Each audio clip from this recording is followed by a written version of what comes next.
అందరికీ నమస్కారం. Welcome to Telugu wallet. ప్రస్తుతం రాజకీయ పరిస్థితులు ఎలా ఉన్నాయి అంటే అల్లకల్లోలంగా ఉన్నాయి. ఒకవైపు డ్రగ్ కేసులంటూ ఇటు తెలంగాణలో కాకుండా ఢిల్లీలో కూడా ఇదే పరిస్థితి నెలకొంది. అసలు ఏ విధంగా ఉండబోతోంది అంటే బీఆర్ఎస్ పార్టీ నుంచి కల్వకుంట్ల కవిత ఈరోజు లిక్కర్ స్కామ్ కేసులో ఉండి ఇప్పుడు అరెస్ట్ అయిపోయారు. అదేవిధంగా ఇదే పరిస్థితి చూసుకుంటే ఢిల్లీకి సంబంధించి అక్కడ కేజ్రీవాల్ గారు కూడా అంటే జైల్లో ఉండడం జరిగింది. సో ఈ పరిణామాలన్నీ ఏ విధంగా ఉన్నాయని చెప్పి చిట్టిబాబు గారితో మనం మాట్లాడదాం ఒకసారి. నమస్కారం చిట్టిబాబు. చిట్టిబాబు గారు, ప్రస్తుతం తెలంగాణలో ఏదైతే పరిణామం ఉందో రాజకీయాల్లో కానీ ఏదైతే అంటే లిక్కర్ స్కామ్కి సంబంధించి కల్వకుంట్ల కవిత ఏదైతే అరెస్ట్ జరిగిందో అసలు దీని మీద మీ అభిప్రాయం ఏంటంటారు? నిజమేనదంతా? ఇప్పుడు స్కాము పూర్తి అది ఎంత జరిగింది, కేజ్రీవాల్ గవర్నమెంట్ ఏం చేసింది, అది ఒక విషయం. దాంట్లో కవిత పాత్ర ఏంటి అనేది కేవలం కల్పితం. ఇది కవిత పాత్ర ఏదో ఆ అమ్మాయి తరపున వాళ్ళు పనిచేశారు, ఆ అమ్మాయి తరపున ఇంకెవరో ఉన్నారు, ఈ అమ్మాయి సౌత్ ఇండియా గ్రూప్ తరపున ఈ అమ్మాయి పనిచేసింది. ఆల్ దీస్ థింగ్స్ ఆధారాలు లేవు, ఏమీ లేవు. ఎవడో జైల్లో ఆల్రెడీ రిమాండ్లో ఉన్న ఒక పిల్లై, రిమాండ్లో ఉన్న ఒక సుకేష్ ఆల్రెడీ జైల్లో ఉన్నారు. వాళ్ళు ఈవిడి కోసం మాట్లాడామో ఈవిడి కోసం చెప్పారు వాళ్ళు. అంటే ఒక దొంగ ఇచ్చే సాక్ష్యం, ఒక దొంగ ఇచ్చే వాంగ్మూలం. దొంగ వాడు దోషి, వాడు ఆల్రెడీ జైల్లో ఉన్నాడు. వాడు తప్పించుకోవడానికి అప్రూవర్గా మారి నేను కాదు ఇదిగో అదిగో అని చేతులు చూపిస్తాడు. ఈ గన్నాయా ఆ సున్నాయా అని చెప్తూ ఉంటాడు. అవి ఎట్లా ఆధారాలు అవుతాయి, అవి ఎట్లా సాక్ష్యాలు కింద తీసుకోగలం?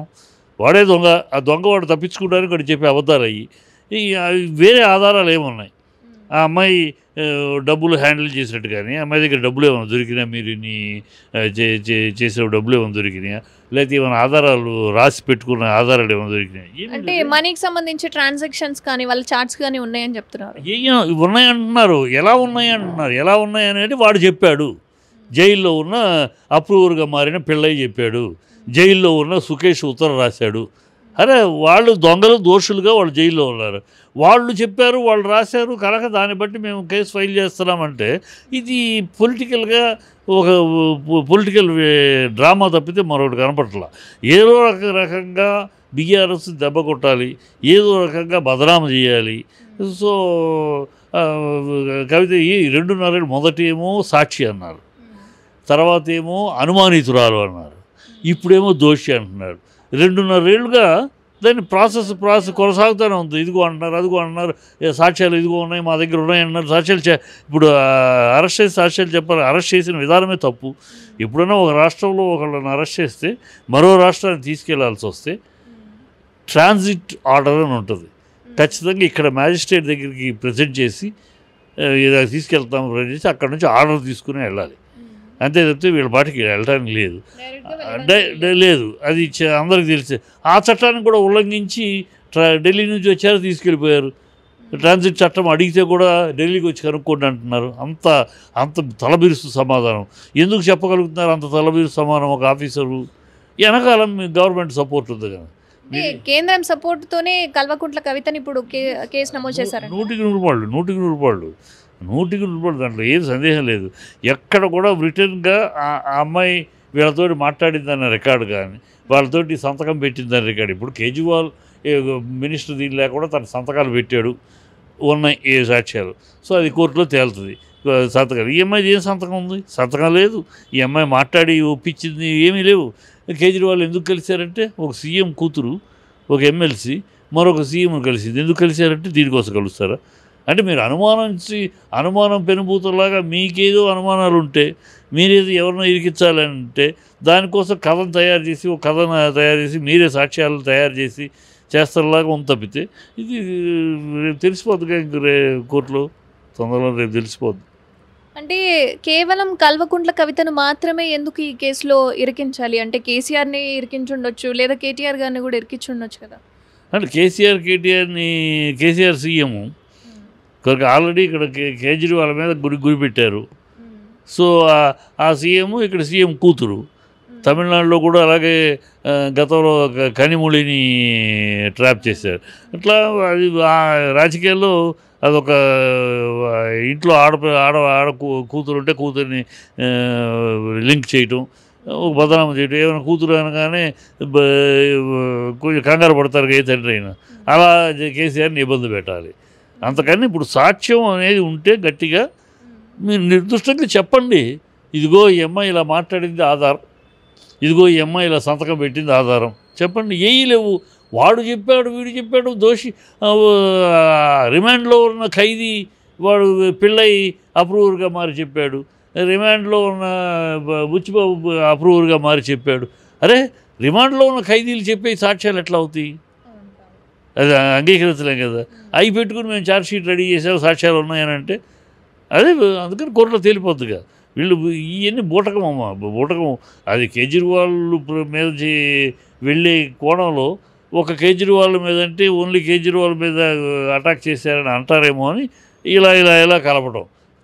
ఆంధ్రాకి సంబంధించి కొంతమందిని, తెలంగాణకు సంబంధించి కొంతమందిని, తమిళనాడుకి సంబంధించి అలా కొంతమంది కలిపితే, ఇలా అందరూ కలిపితే ఒక స్కీమ్ వస్తుంది.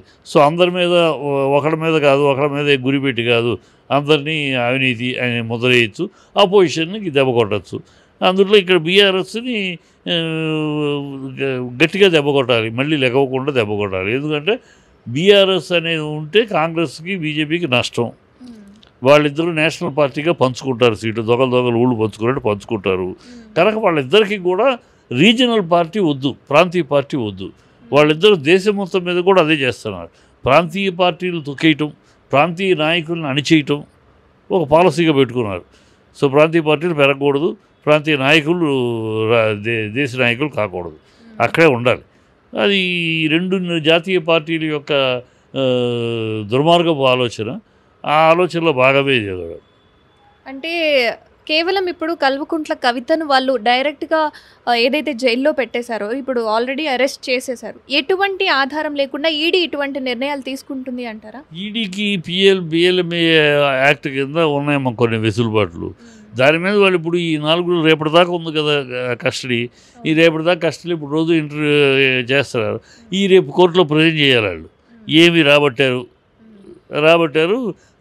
దాంట్లో తెలిపోద్ది కోర్టు. అంత డొల్లా ఆ అమ్మాయికి బెయిల్ ఇచ్చేస్తారు. అది సాక్ష్యాధారులు కనుక వీళ్ళు కరెక్ట్గా కరెక్ట్గా చేయగలిగితే అమ్మాయి దోషి కాదు. చూద్దాం. మాకు తెలిసి మా ఉద్దేశంలో దోషి కాదు. ఏ ఊరినే ఎవరో పలకరిస్తే ఫోన్లో మాట్లాడితే అదిగో ఆ దోషితో మీరు ఫోన్లో మాట్లాడారు కనుక మీరు దోషి అంటే ఎట్లా? 100 మందిని ఫోన్ చేస్తూ ఉంటారు, 100 మందిని కలుస్తూ ఉంటాం.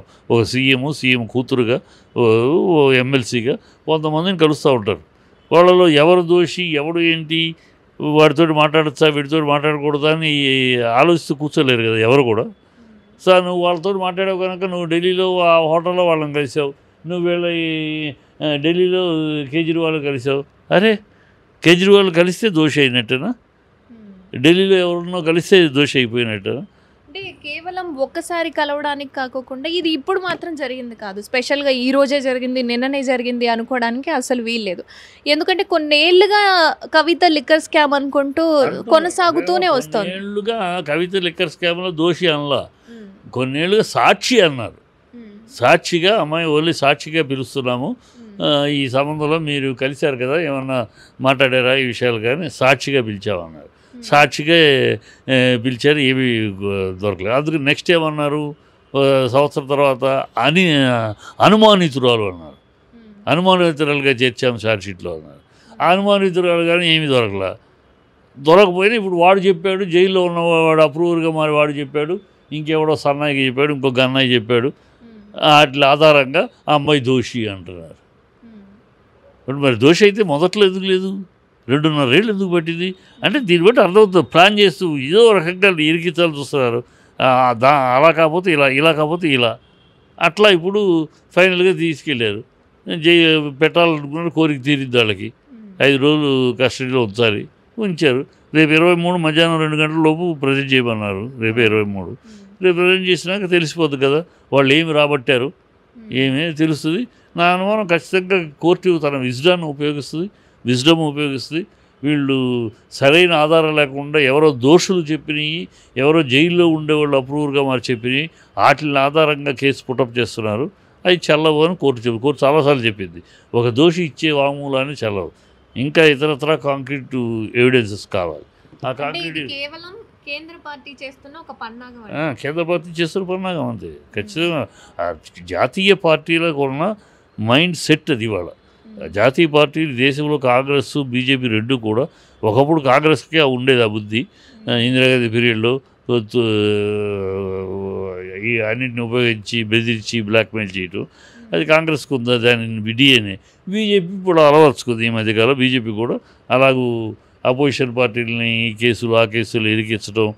ముందు తర్వాత వాడు కాదని ప్రూవ్ అయినా ముందు ఇరుక్కుంటారు కదా. వీళ్ళు జెన్యూన్ అయితే సుజనా చౌదరి కేసు ఎందుకు ముందుకెళ్ళట్లేదు? సదానంద గౌడ కర్ణాటక మినిస్టర్ కొడుకు, రైల్వే మినిస్టర్గా ఉన్నాడు, ఆయన కొడుకు చేశాడన్నారు, కేసు ఫైల్. ఏమైంది అది? మొన్న ఒక ఎమ్మెల్యే, కర్ణాటక బీజేపీ ఎమ్మెల్యే కొడుకు ఇంట్లో 8 కోట్లు క్యాష్ పట్టుకున్నారు. ఆ కేసు ఏమైంది? ఏం ముందుకు సాగట్లేదు, ఎందుకు వెళ్ళట్లా? అజిత్ పవారు మీరే కేసు ఫైల్ చేసి పెద్ద షార్ట్ షీట్ వేశారు. మళ్ళీ మీ పార్టీలో మీకు అనుబంధం కాగానే ఏమైంది కేసు? ఆగిపోయింది. విశ్వ శర్మ అస్సాం, అతని మీద మీరే ఫైల్ చేశారు, కేసు కూడా ఫైల్ చేశారు. కేసు నడుస్తుంది. ఈ లోపల అతను బీజేపీలో చేరిపోయాడు. ఆయన కేసు పక్క వెళ్ళిపోయింది, అతను ముఖ్యమంత్రి చేశారు. అంటే ఇప్పటికైనా Kalvakuntla Kavitha liquor scam case అనేది ఇక్కడికి ఆగిపోతుందా, లేకపోతే ఇంకా కొనసాగుతూనే ఉంటుందంట? ఇక్కడికి ఆగిపోతుందని నా ఉద్దేశం. రేపటితోటి వాళ్ళు ఏమి కాంక్రీట్ ఎవిడెన్స్ ఏం చెప్పలేరు, కోర్టుకు సరైన సమాధానం చెప్పలేరు కనుక అమ్మాయికి బెయిల్ ఇచ్చేస్తారు.